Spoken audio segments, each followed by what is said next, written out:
Well, all is well that ends well. He said he was going and he will be away for 14 days. Today is the 12th day.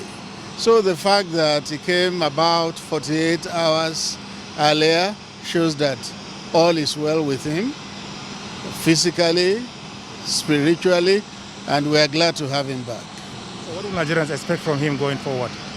Well, he will continue what he's doing, 14 more months, and the administration breaks the tape. He's going to give in his very best so that he lands safe and sound. And now particularly that APC has had issues and it has its convention ahead of him. The president has come at a good time to bring back better cohesion into the party and get the party to hold a successful convention. Thanks for checking out SYMFONI on YouTube. Please be sure to subscribe and like our videos for updates.